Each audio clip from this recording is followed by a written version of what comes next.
Hi there, I'm Brianna with WTI, and this is my ULANZI selfie stick tripod. My husband and I recently went on an international trip, and we had no one to take photos of us because we went just the two of us.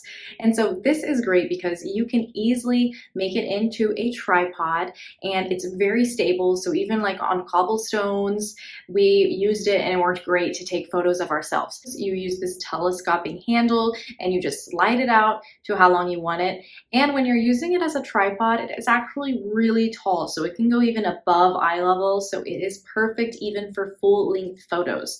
So it's got some great features. It's very easy to put in your phone with this little phone holder at the top, and you also have a remote. You can easily just hide it behind your bag, and you can take your full-length photo for some amazing shots. So I highly recommend it. It is really well made. It has this great pattern base that makes it easy to hang on to. It's not slippery at all.